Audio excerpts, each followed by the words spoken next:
안녕하세요. 오래간만에 차박 전기에 관해서 한번 말씀을 드려보고자 합니다. 오늘의 이제 주제는 오버랜딩, 즉 길 위에서 우리가 여행을 하면서 장거리 여행을 하면서 와이파이를 실컷 쓰는 것은 굉장히 중요한 준비를 해야 될 과제 중에 이제 하나입니다.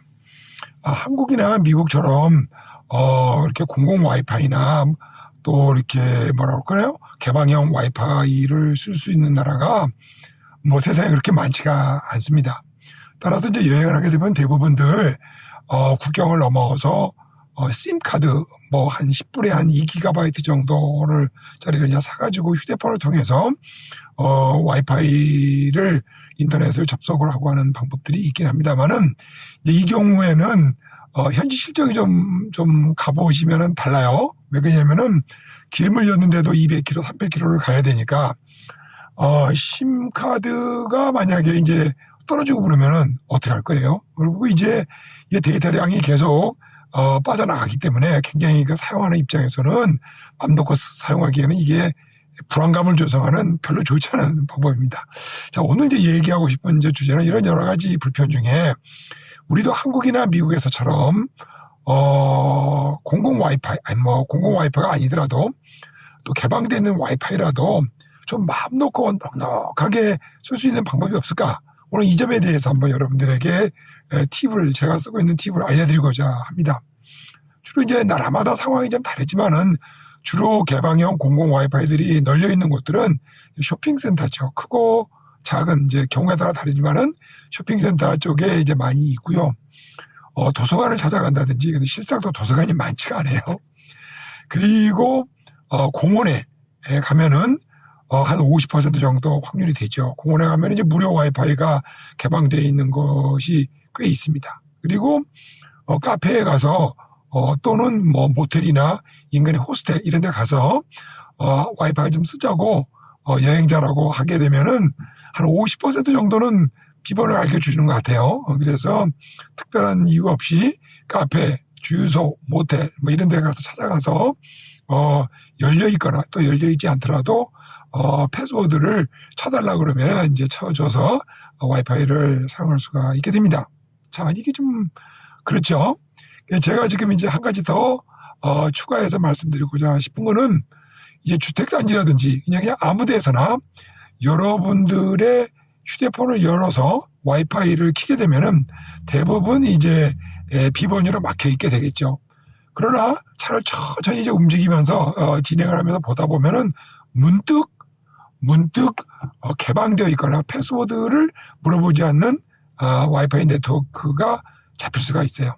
근데 이제 대부분 신호가 약하거나 또는 말이죠 이렇게 그 와이파이를 서치하는 게 뭐 초단위라는 게 아니고 뭐 10초, 15초마다 이렇게 리프레시를 하기 때문에 한참 지나가고 났는데 저쪽 어느 면에서 개방되어 있는 와이파이가 있을 수도 있어요.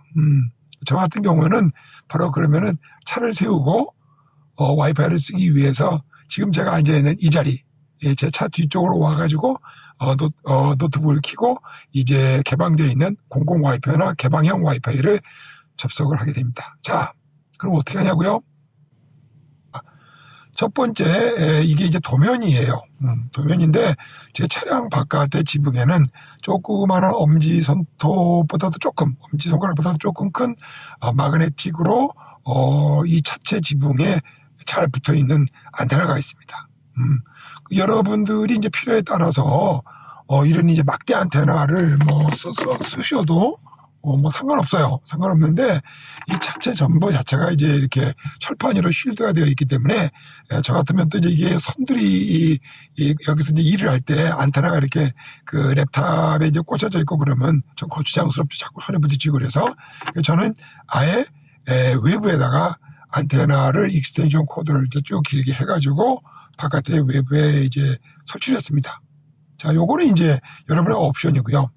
두 번째, 오늘의 얘기의 가장 주인공인 와이파이 부스터를 설치했습니다. 와이파이 부스터. 자, 와이파이 부스터에 대해서 얘기하기 전에 먼저 어떻게 와이파이가 운용이 되고 있나에 대한 그냥 아주 초보적인 얘기를 한번 풀어드리도록 하겠습니다. 왕왕 쓰고 있는 용어 중에 AP라는 게 있어요. AP는 이제 A는 액세스, 접근한다는 뜻이죠. P는 포인트예요. 그러니까 접근 지점이에요. 그 액세스 포인트는 뭐냐면은 여러분의 이제 집에 가면 라우터가 있지 않습니까? 라우터에 거기에 이제 인터넷 그 유선으로 되어 있는 인터넷이 물려 있죠. 그러면 모든 이제 와이파이들이 이 라우터로 통해서 이제 인터넷 선을 타고서 인터넷망으로 들어가게 되겠죠. 그래서 이런 접근 포인트를 이제 액세스 포인트라고 그럽니다. 그리고 반대편에 저 같은 경우는 이제 휴대폰이나 랩탑이 있지 않겠습니까? 노트북? 그러면 노트북에서 이제 와이파이를 쓰기 위해서는 노트북 와이파이 장치가 이 액세스 포인트에 접근을 해서 유선망을 타고서 이제 인터넷을 쓰게 되는 거죠. 그래서 실질적으로 인터넷은 이제 유선으로 가는 건 큰 문제가 없어요. 섰다고 가는 거니까 문제는 이 무선 구간인 액세스 포인트하고 그 다음에 제 노트북하고의 송수신 상태가 아주 가깝게 있거나 신호가 세면은 이제 우리 노트북에서 와이파이 신호가 뭐 4눈금, 5눈금씩 이렇게 이제 풀로 들어와서 아주 원활하고 빠른 속도로 우리가 인터넷 통신을 사용할 수 있게 됩니다. 그래서 보통 인터넷에서는 이제 패켓이라고 하는 조그마한 보따리들을 주거니 받거니 합니다. 자, 그게 무슨 뜻이냐면은 우리가 유튜브를 보게 되면은 영상을 보게 되면 유튜브 서버에서 액세스 포인트까지 내려와서 액세스 포인트에서 우리 랩탑을 통해서 와이파이로 전달해 줍니다. 이게 말하자면 이제 다운이 되는 거죠. 반면에 이제 우리가 뭐 유튜브에다가 써니의 내 차로 가는 세계를 이제 찾아본다. 그럼 여기서 명령어를 치면은 서치 단어를 치면은 이 단어가 다시 거꾸로 액세스 포인트로 올라가서 인터넷망을 통해서 서버에서 전달을 해가지고 서버의 응답을 기다리게 되죠. 그러니까 이 보게 되면은 일방 통행으로 내려오는 게 아니라 또 우리가 이렇게 명령을 하거나 질문을 하게 되면 그게 또 서버로 올라가고 서버에서 대답이 또 내려오고 그래서 양방향 통신이 됩니다. 그래서 우리가 보통 보게 되면은 도로를 보게 되면은 이쪽으로 가는 차선과 이쪽으로 오는 차선이 2개 있는 경우가 있고 또 차선 하나에 기수가 있어서 자 우측으로 가는 차선 통과하세요. 끝나면 또 좌측으로 가는 차 하세요. 이런 식으로 그 정보량들을 한쪽으로 보냈다, 또 스탑을 했다, 또 이쪽에 있는 그 데이터를 또 저쪽으로 보냈다 하는 이와 같은 방식을 보통 와이파이에서는 쓰고 있습니다. 와이파이는 이 패켓들이 얼마나 빠른 속도로 가느냐. 왜냐하면 만약에 패켓 하나가 딜리버리가 잘못되고 신호가 약해가지고 없어지거나 또는 잘못되거나 좀 망가진 그 데이터를 받게 되면은 우리가 지금 여러분이 보고 있는 유튜브 영상을 온전하게 만들 수가 없어요. 그러면 또 다시 그 망가진 거 다시 보내두고 해서 이 양쪽의 AP하고 랩탑 간에 불필요한 통신이 증가하게 됩니다. 받았어 못 받았어 다시 보내줘 뭐 이렇게 하다 보면은 여러분들의 영상이 지연이 되고 또는 이제 웨이팅이 걸려가지고 뱅글뱅글 돌기도 하고 이런 현상이 생긴다. 따라서 신호가 양쪽에 강력하게 송신과 수신이 잘 된다는 뜻은 뭐냐면은 서로 보내고 닳고 하는 데이터들이 망실되지 않고 원활하게 100개를 보내면 거의 100개가 주거니 받거니 할 수 있는 이런 강력한 신호를 갖게 되면은 속도가 당연히 빨라지겠죠. 본래 설계되어 있는 속도만큼 충분히 따라갈 수가 있게 됩니다. 그래서 우리가 이렇게 공공 와이파이를 쓸 때에는 일단 신호를 잘 받아야지 속도도 빠르고 그렇게 됩니다. 그리고 이제 짜증이 좀 덜 나겠죠. 자, 그래서 우리가 이런 부스터, 와이파이 부스터가 있는데 요즘에는 이제 우리가 보게 되면은 예전 방식은 이제 2.4GHz 밴드를 쓰고 또 요즘에는 이제 5기가 듀얼 밴드를 씁니다. 2.4를 2배 곱하면 이제 5가 되겠죠. 그래서 이 약한 신호들 AP하고 멀리 떨어져 있는 제 랩탑하고의 이 신호를 중간에다가 부스터를 놔가지고 이쪽에서 받는 신호를 증폭을 해서 랩탑에 주고 또 랩탑에서 질문하고 물어보는 것들을 또 다시 증폭을 해서 멀리 떨어져 있는 AP로 보냅니다. 그러니까 이 중간에 있는 이 부스터는 양방향 증폭 장치가 되겠죠. 대개 이제 한 12dB니까 한 20배 정도의 신호를 증폭을 합니다. 그러니까 어지간히 눈금 하나이던 신호도 금방 5개로 휙 차고 올라가게 되겠습니다. 그런데 이제 우리가 신호를 이제 증폭을 한다는 얘기는 뭐냐면 이제 다 크게 한다는 얘기냐면 주변에 조그만한 노이즈까지도 잡음까지도 증폭을 한다는 뜻이 돼요. 그래서 이 증폭기에는 BPF라고 밴드 패스 필터라고 해서 2.4GHz하고 5GHz 요즘 이제 듀얼 밴드를 많이 쓰지 않습니까? 이것만 통과시키고 나머지 있는 쓸데없는 주파수들을 딱 차단을 해서 그것만 보내도록 되어 있는 게 이제 우리가 쓰고자 하는 와이파이 부스터의 기본적인 기능입니다. 뭐 좀 이해가 되셨나 모르겠습니다. 차박정근이니까 이런 얘기하는 겁니다. 자, 여기 보시는 게 이제 일반적으로 가게들에서 살 수 있는 USB, 그러니까 이게 이제 와이파이 신호가 일로 들어오지 않겠습니까?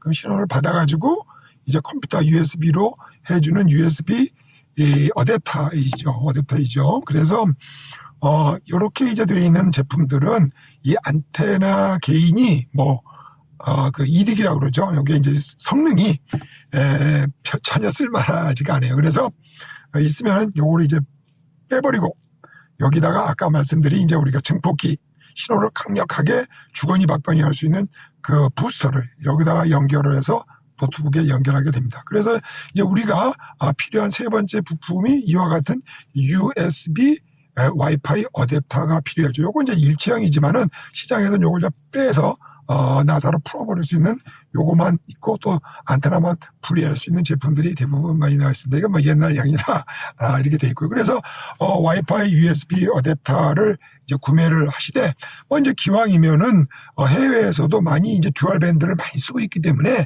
기왕이면 요 녀석도 2.4보다는 조금 한 1, 2천 원 더 주고 듀얼 밴드를 구입하시기 바랍니다. 자, 이제 마지막 단계는, 이제 안테나하고, 그 다음에 안테나에서 부스터를 거치고, 부스터에서 이제 이 USB 어댑터로 들어오면 사실 끝나요. 끝나는데, 저 같은 경우는 이제 이렇게 차에서, 랩탑을 가지고, 주로 많이 사용하죠. 아까도 말씀드렸지만은 휴대폰으로 설치를 하고, 신호가 있는 것 같다? 그러면은 이제 랩탑을 켜고, 이와 같이 이제 와이파이 부스터를 킨 다음에 서치를 쫙 하게 되면은 아무리 작은 신호라도 슬쩍 지나가서 한 200m, 300m 있던 그 작은 신호들라도 중폭을 해가지고 여러분들이 시그널 5로 원활하게 잡을 수 있는 것이 대부분의 경우입니다. 자, 그런데 요즘에 이제는 랩탑이나 모든 디바이스들은 이제 USB-C라고 하는 그 포트를 쓰지 않습니까? USB-C가 만약에 없으면은 랩탑에다 이제 어떤 현상이 되냐면은 랩탑에다가 이제 그 전원장치, 그 어댑터 또 전기 어댑터 꽂아야죠. 그 다음에 이제 조금 전에 지금 우리가 말하는 또 이것도 어댑터 이것도 와이파이 어댑터 또 꽂아야죠. 그 다음에 거기다 또 뭐 하드디스크 또 외장 꽂아야죠. 이 이름은 그 랩탑에 아주 엉기성기 이 전열선이 많이 들어가 있죠. 거기다가 이제 또 어떤 분들은 이제 좀 큰 풀사이즈 밴을 갖고서 이렇게 캠핑을 하신 분들은 또 차에다 또 TV를 붙여놨어요. 그럼 또 TV하고 연결을 해야죠. 이렇게 되면은 노트북에는 상당히 지저분한 선들이 되게 많이 붙죠. 그러니까 요즘에 이제 USB-C 허브라는 게 있어가지고 이제 거기에다가 다양한 액세서리를 일괄적으로 꽂아버리고 거기에서 달랑 한 삽만 뽑아가지고 노트북에다 연결하시게 되면은 그 허브를 통해서 우리가 노트북에 전원 공급도 받을 수 있고 또 노트북에서 튼 하드디스크에 있는 저장된 영화라든지 또는 지금 안테나를 타고 들어오는 유튜브 영상 실시간이라든지 뉴스라든지 이런 거를 테레비로도 송출해서 큰 벽면 테레비로도 좀 볼 수도 있고요. 그 다음에 또 여기다 이렇게 외부 안테나도 꽂을 수도 있고요. 여러 가지 다양한 그 기능들을 한 가지 선, 단일선으로 노트북에다가 연결할 수 있게 저는 그렇게 쓰고 있습니다. 사실 이제 저는 두 번째 이 숨겨져 있는 가장 큰 목적은 뭐냐면은 저는 드론을 날릴 때 그 착륙과 이륙 지점을 천장에서 드론을 놔두고 그 다음에 천장에 있는 그 바깥에 있는 외부 안테나에서 드론을 조정을 하고 있습니다. 그리고 우리가 보게 되면 이제 모니터를 여기다 달아가지고 이렇게 보지 않습니까? 그러면 외부에서 하게 되면은 이 모니터를 아무리 밝게 해도 휴대폰 밝게 해도 잘 안 보이고 그래요. 전도 이 시력이 안 좋아서. 그래서 저는 랩탑에다가 랩탑에서 노트북에서 지금 촬영되고 있는 영상도 보고 또 여기다가 이렇게 외부 안테나하고 전원 공급도 받으면서 이걸 갖고 조정을 하기 위해서 실상은 위에다가 와이파이 증폭 장치를 달아서 우리가 여행을 하면서도 작은 미세한 공공 와이파이나 무료 와이파이도 쓰기도 하고 또 드론을 조정을 하기 위해서 이게 이제 와이파이가 통달 거리가 길면은 배터리가 허용하는 날 10km, 15m까지 15km까지 날아가도 원활하게 와이파이를 잊어먹지 않고 원격에서 조정을 하고 실내에서 좋은 분위기에서 큰 모니터를 가지고 촬영을 할 수가 있습니다. 여러분들이 이해가 가셨는지 모르겠지만 나중에 와이파이를 가지고 이런 장치를 가지고 드론을 조정하는 건 따로 별도로 영상 하나 만들어 보도록 하겠습니다. 여러분이 해외 가실 때 큰 투자는 아니니까 꼭 한번 신경 써 보시길 바라고 자세한 제품의 명세서와 가격들은 아래 링크에서 PDF를 다운로드 받으셔가지고 프린트를 해서 자세히 보시면 여러분들의 도움이 될 것 같습니다. 자, 그럼 오늘 영상 여기까지 하고요. 안녕히 계세요. 수고하셨습니다.